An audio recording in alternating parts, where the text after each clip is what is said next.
The Cats of Ulthar. It is said that in Ulthar, which lies beyond the river Sky, no man may kill a cat. And this I can verily believe, as I gaze upon him who sitteth purring before the fire. For the cat is cryptic, and close to strange things which men cannot see. He is the soul of antique Egyptus, and bearer of tales from forgotten cities in Moray and Ophir. He is the kin of the jungle's lords, and heir to the secrets of hoary and sinister Africa. The Sphinx is his cousin, and he speaks her language, but he is more ancient than the Sphinx, and remembers that which she hath forgotten. In Ulthar, before ever the burgesses forbade the killing of cats, there dwelt an old cotter and his wife, who delighted to trap and slay the cats of their neighbors. Why they did this I know not, save that many hate the voice of the cat in the night, and take it ill that cats should run stealthily about yards and gardens at twilight. But whatever the reason, this old man and woman took pleasure in trapping and slaying every cat which came near to the hovel, and from some of the sounds heard after dark, many villagers fancied that the manner of slaying was exceedingly peculiar.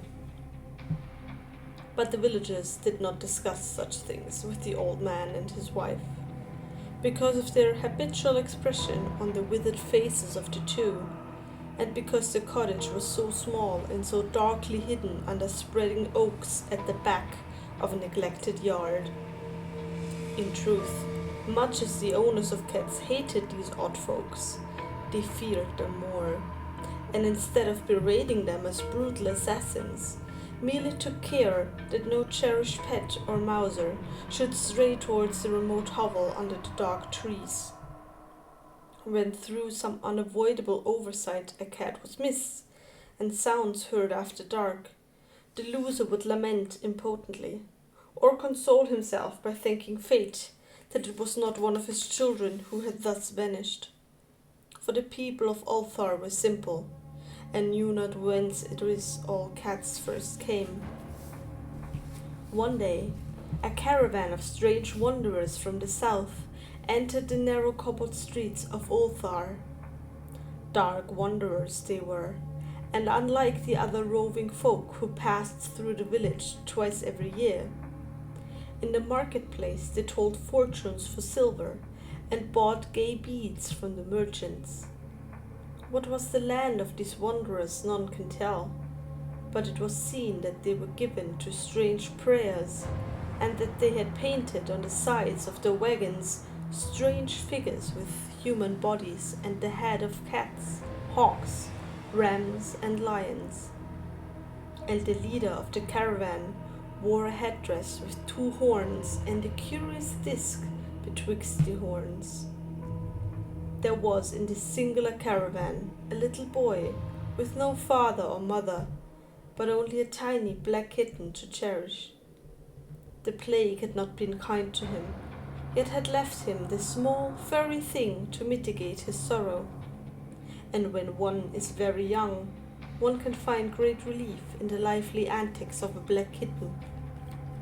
So the boy whom the dark people called Menace smiled more often than he wept, as he sat playing with his graceful kitten on the steps of an oddly painted wagon.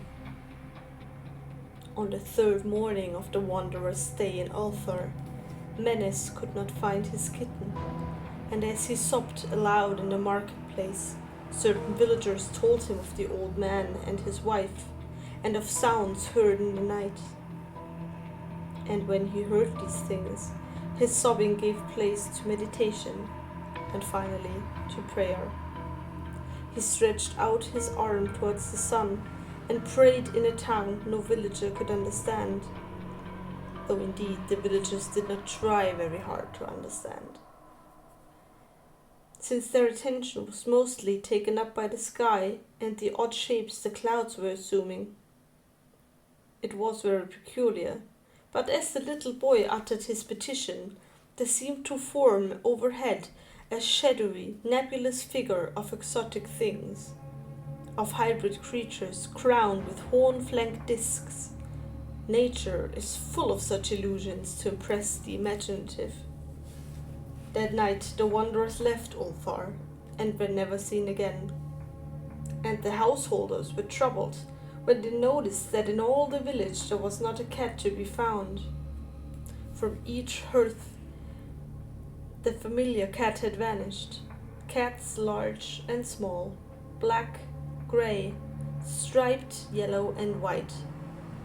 Old Cranon, the burgomaster, swore that the dark folk had taken the cats away in revenge for the killing of Mena's kitten, and cursed the caravan and the little boy. But Nith, the lean notary, declared that the old cotter and his wife were more likely persons to suspect, for their hatred of cats was notorious and increasingly bold. Still, no one durst complain to the sinister couple, even when little Atal, the innkeeper's son, vowed that he had at twilight seen all the cats of Ulthar in that accursed yard under the trees, pacing very slowly and solemnly in a circle around the cottage, two abreast, as if in performance of some unheard of rite of beasts. The villagers did not know how much to believe from so small a boy, and though they feared that the evil pair had charmed the cats to their death, they preferred not to chide the old cotter till they met him outside his dark and repellent yard. So Ulthar went to sleep in vain anger, and when the people awakened at dawn, behold, every cat was back at his accustomed hearth, large and small, black, grey, striped, yellow and white. None was missing. Very sleek and fat did the cats appear, and sonorous with purring content. The citizens talked with one another of the affair, and marvelled not a little.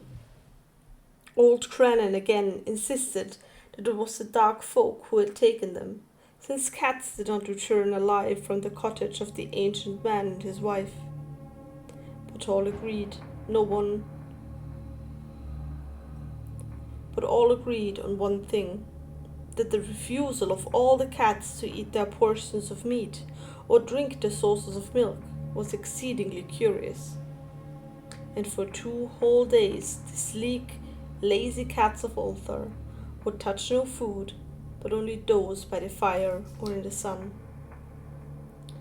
It was fully a week before the villagers noticed that no lights were appearing at dusk in the windows of the cottage under the trees.